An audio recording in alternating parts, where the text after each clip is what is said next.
നമസ്കാരം, ജന്മഭൂമിയിലേക്ക് സ്വാഗതം. വാർത്തകൾ ചുരുക്കത്തിൽ. സംസ്ഥാനത്ത് പുതുവത്സരാഘോഷങ്ങളുടെ ഭാഗമായി പ്രധാന കേന്ദ്രങ്ങളിലെല്ലാം കർശന ഗതാഗത നിയന്ത്രണങ്ങൾ ഏർപ്പെടുത്തി പോലീസ്. തലസ്ഥാനത്ത് കോവളം, വർക്കല ബീച്ചുകൾ മുതൽ നഗരത്തിലെ ആഡംബര ഹോട്ടലുകൾ വരെ നീളുന്ന ആഘോഷ പരിപാടികളാണ് ഇത്തവണ ഒരുക്കിയിരിക്കുന്നത്.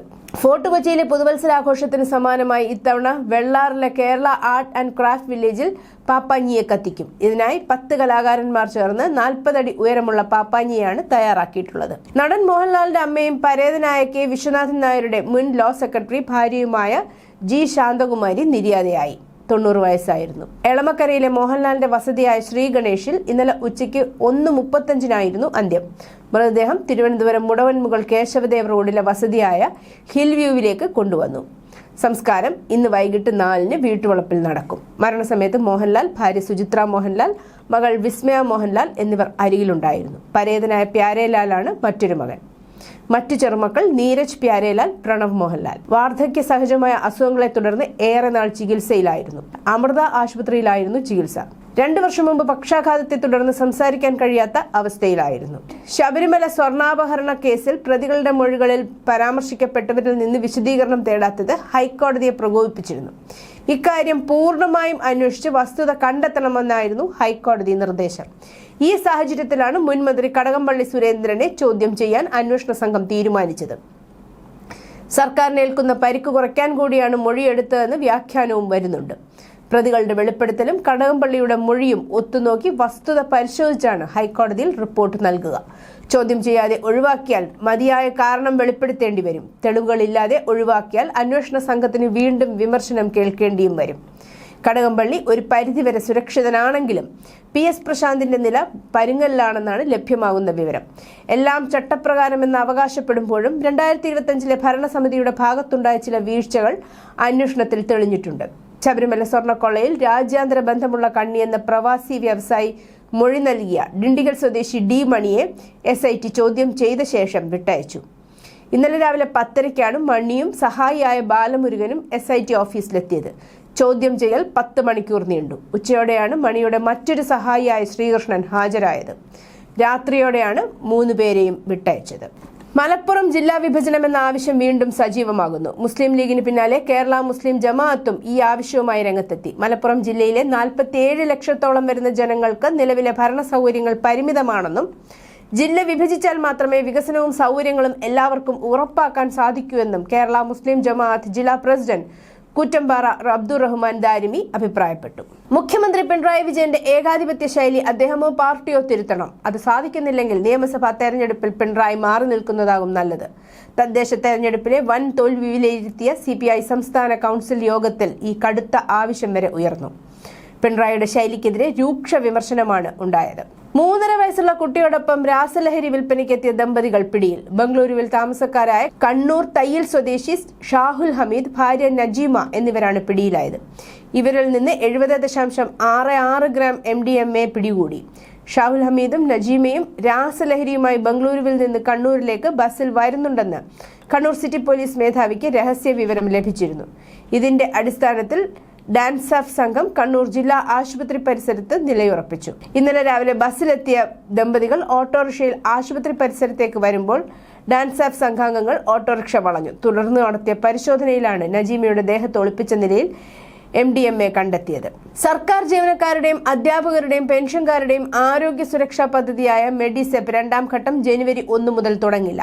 സാങ്കേതിക തടസ്സങ്ങളാണ് കാരണം. കൂടുതൽ സ്പെഷ്യലിസ്റ്റ് ആശുപത്രികളുമായി കരാർ ഒപ്പുവെക്കാനും പദ്ധതിയിൽ നിന്ന് പിന്മാറിയ ആശുപത്രികളെ തിരിച്ചെത്തിക്കാനുമുള്ള നടപടികൾ പൂർണ്ണമായിട്ടില്ല. മെഡിസെപ്പ് പ്രീമിയത്തിന്മേൽ GST ഏർപ്പെടുത്തിയത് പിൻവലിക്കാനുള്ള നീക്കങ്ങളും പൂർത്തിയായില്ല. ഇതെല്ലാം ക്രമീകരിച്ച് ഫെബ്രുവരി 1 മുതൽ 2ാം ഘട്ടം തുടങ്ങുമെന്നാണ് പ്രതീക്ഷ. അതുവരെ നിലവിലെ മെഡിസെപ്പ് 1ാം ഘട്ടം നീട്ടിയിട്ടുണ്ട്. മെഡിസെപ്പ് നടത്തിയിരുന്ന ഓറിയന്റൽ ഇൻഷുറൻസ് കമ്പനി തന്നെയാണ് 2ാം ഘട്ടത്തിലും കരാർ ഏറ്റെടുത്തിരിക്കുന്നത്. കഴിഞ്ഞ വർഷം ജൂലൈയിൽ അവസാനിച്ച മെഡിസെപ്പിന്റെ അടുത്ത ഘട്ടം ജനുവരി 1 തുടങ്ങുമെന്നാണ് നേരത്തെ അറിയിച്ചിരുന്നത്. സ്മാർട്ട് സിറ്റിയുടെ ഭാഗമായി KSRTCക്ക് നൽകിയ ഇലക്ട്രിക് ബസ്സുകൾ നഗരത്തിൽ ഓടിയാൽ മതിയെന്ന നിലപാടിൽ ഉറച്ചു കോർപ്പറേഷൻ ഭരണസമിതി. 113 ഇലക്ട്രിക് ബസ്സുകളാണ് KSRTCക്ക് നൽകിയത്.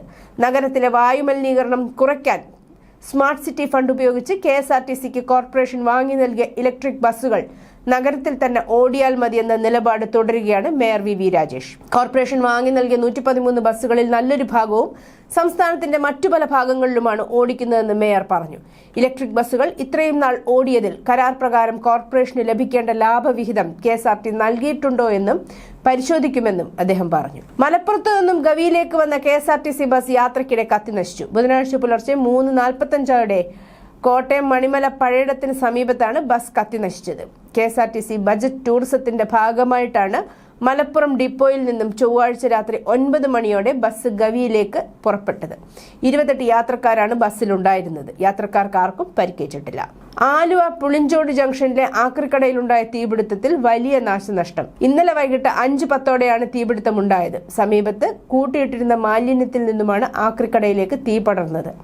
തീ പടർന്നതോടെ നാട്ടുകാർ അണയ്ക്കാൻ ശ്രമിച്ചെങ്കിലും കാറ്റ് വീശിയതോടെ പടരുകയായിരുന്നു. തുടർന്ന് 6 യൂണിറ്റ് ഫയർഫോഴ്സ് എത്തിയാണ് തീ അടച്ചത്. മുഹമ്മ പോലീസ് സ്റ്റേഷനിലെ ഉദ്യോഗസ്ഥനെ തൂങ്ങി മരിച്ച നിലയിൽ കണ്ടെത്തി. CPO സന്തോഷ് കുമാറാണ് മരിച്ചത്.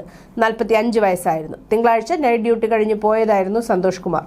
ചൊവ്വാഴ്ച വൈകുന്നേരമായിട്ടും വീട്ടിൽ എത്താത്തതിനെ തുടർന്ന് കുടുംബം പോലീസ് സ്റ്റേഷനിൽ വിവരം അറിയിക്കുകയായിരുന്നു.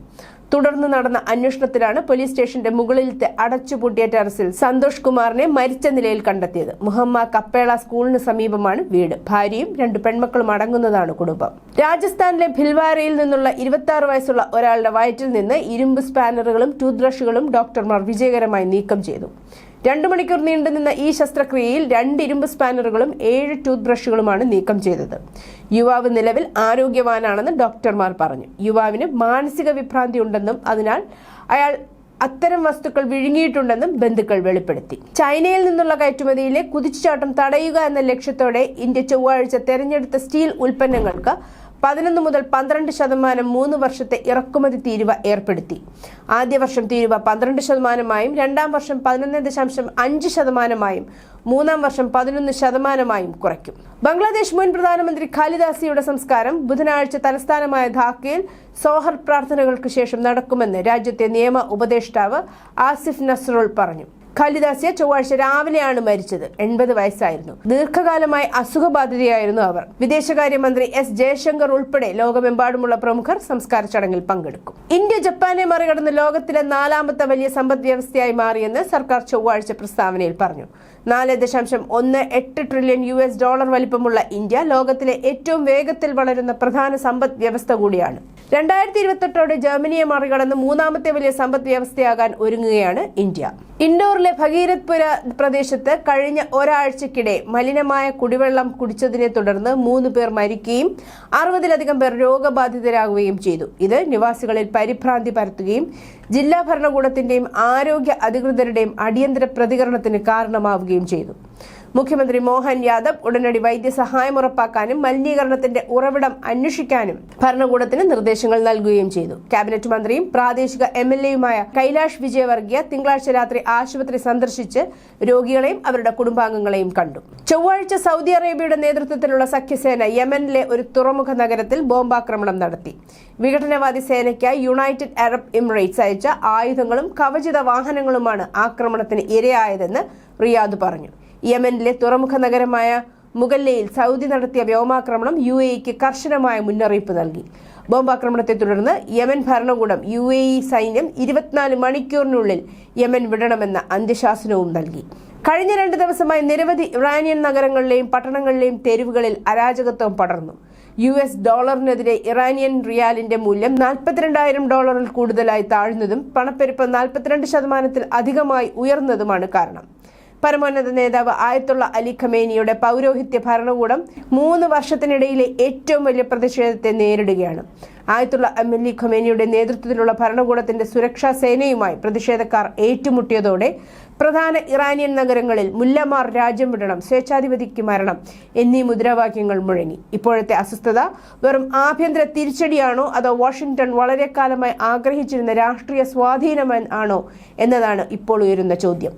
ഓരോ വീട്ടിലും ഒരു ഹ്യൂമനോയിഡ് റോബോട്ടിനെ വിന്യസിക്കുന്നതിനെക്കുറിച്ച് എലോൺ മസ്ക് വിഭാവനം ചെയ്തിട്ടുണ്ട്. എന്നാൽ അദ്ദേഹം ഇതുവരെ അത് വാണിജ്യപരമായി ലഭ്യമാക്കിയിട്ടില്ല. എന്നാൽ ഹ്യൂമനോയിഡ് റോബോട്ടുകളുടെ നിർമ്മാണത്തിൽ ചൈനീസ് കമ്പനികൾ ടെസ്ലയെ മറികടക്കാൻ സാധ്യതയുണ്ടെന്ന് പുതിയ റിപ്പോർട്ട്. 2026 നിരവധി ചൈനീസ് കമ്പനികൾ ഈ റോബോട്ടുകളുടെ ഉൽപ്പാദനം വർദ്ധിപ്പിക്കാൻ തുടങ്ങുകയാണെന്നാണ് റിപ്പോർട്ട്. ബീജിംഗ് അതിന്റെ തന്ത്രപരമായ പദ്ധതികളുടെ കേന്ദ്ര ബിന്ദുവായി ഹ്യൂമനോയിഡ് റോബോട്ട് സാങ്കേതിക വിദ്യയെ പ്രതിഷ്ഠിച്ചിട്ടുണ്ടെന്നാണ് റിപ്പോർട്ട്. ഇത് ചൈനീസ് കമ്പനികൾക്ക് സാങ്കേതിക വിദ്യ വാണിജ്യവൽക്കരിക്കാനുള്ള മത്സരത്തിൽ ഒരു മുൻതൂക്കം നൽകുന്നു. പാലസ്തീന്റെയും അന്താരാഷ്ട്ര ജീവനക്കാരുടെയും വ്യക്തിഗത വിവരങ്ങൾ സമർപ്പിക്കേണ്ട പുതിയ രജിസ്ട്രേഷൻ നിയമങ്ങൾ പാലിക്കാത്തതിന്റെ പേരിൽ ഗാസയിലെ ഡസൻ കണക്കിന് സഹായ സംഘടനകളുടെ പ്രവർത്തനങ്ങൾ അടുത്ത 36 മണിക്കൂറിനുള്ളിൽ നിർത്തിവെക്കുമെന്ന് ഇസ്രായേൽ പ്രഖ്യാപിച്ചു. News desk Janmabhumi.